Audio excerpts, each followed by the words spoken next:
Hello, everyone. My name is Latasha Williams, and today I will be discussing human caused climate change. In this presentation, I will explain how the greenhouse effect and carbon cycle work, how human activities have changed these natural processes, the impacts climate change is already having on ecosystems and human health, and two technologies that can help reduce its effects. Finally, I'll share my understanding of climate change after taking Biology 101 and end with a discussion question for the class. Climate change begins with understanding the greenhouse effect and the carbon cycle. The greenhouse effect is a natural process that helps keep Earth warm enough for life. Gases like carbon dioxide, methane, and water vapor trap some of the sun's heat instead of allowing all of it to escape back into space. Without this process, Earth would be too cold to support most living organisms. Carbon is also constantly moving through the environment in what scientists call the carbon cycle. Plants remove carbon dioxide from the atmosphere during photosynthesis and use it to make food. Animals return carbon dioxide to the atmosphere through cellular respiration. Carbon is also stored in oceans, soil, rocks, and fossil fuels. Scientists study climate change using measurements from weather stations, satellites, ice cores, and long term carbon dioxide monitoring.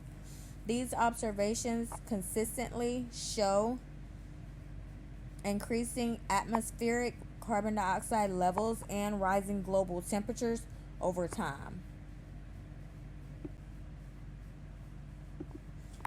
Fossil fuels such as coal, oil, and natural gas contain carbon that has been stored underground for millions of years.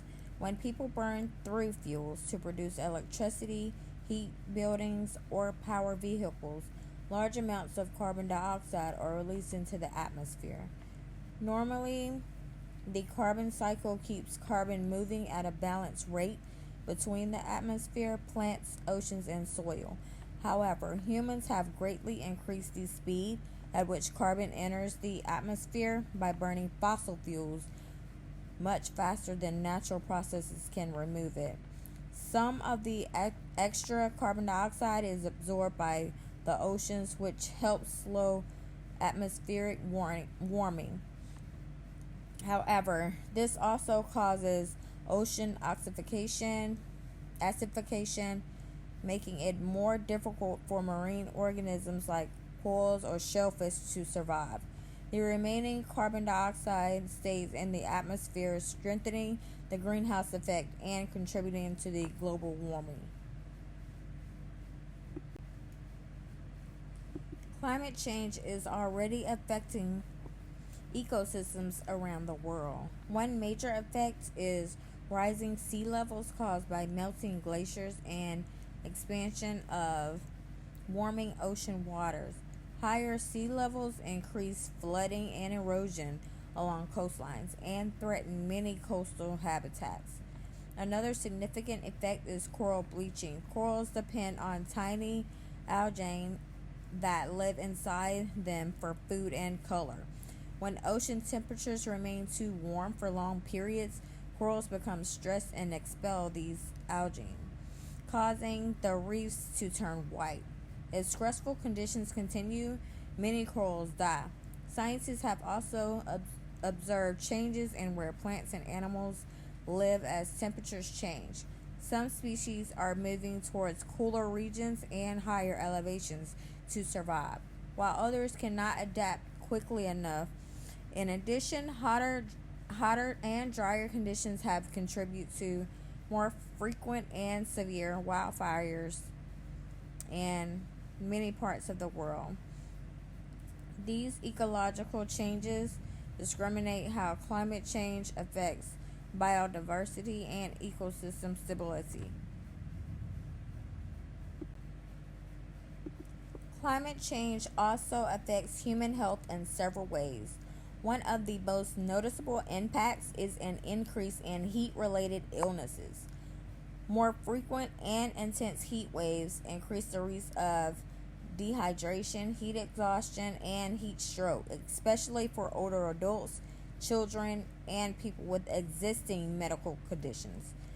Climate change can also repair air quality. Higher temperatures contribute to the formation of ground level ozone, while longer wildlife seasons produce smoke that can worsen asthma and other respiratory illnesses. In some regions, warmer temperatures have allowed disease carrying insects such as mosquitoes and ticks to expand in new areas. In addition, people affected by floods, hurricanes, and wildfires may experience stress, anxiety, and other mental health challenges after these disasters. Scientists and engineers are developing technologies to reduce the effects of climate change. One important solution is increasing use of renewable energy, such as solar and wind power. Unlike coal and oil, these energy sources produce little or no carbon dioxide during electricity generation. As more communities adopt renewable energy, greenhouse gas emissions can decrease. However, renewable energy also has challenges. Solar panels generate electricity only when the sun is shining, and wind turbines depend on wind conditions. Because of this, improved battery storage system are needed to provide reliable electricity when renewable sources are not producing the power. Another promising technology is carbon capture. Carbon capture systems collect carbon dioxide produced by power plants and industrial facilities before it enters the atmosphere. The captured carbon dioxide can then be stored deep underground.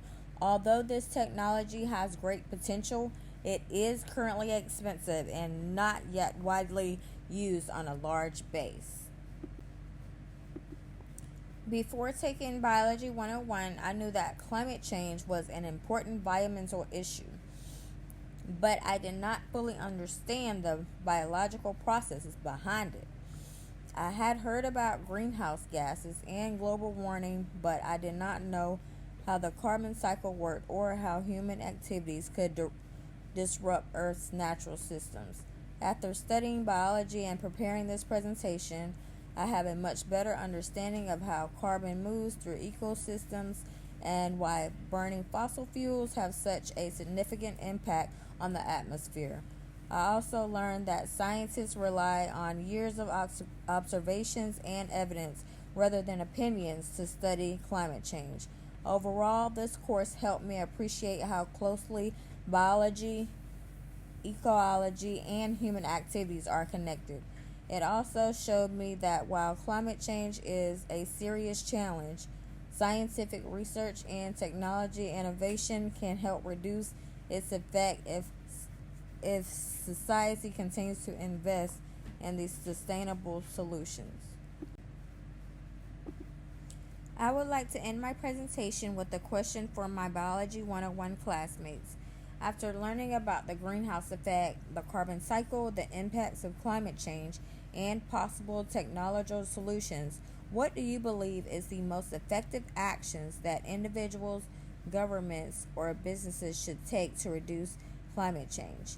I look forward to reading your responses in the Week 8 discussion. Thank you for listening to my presentation.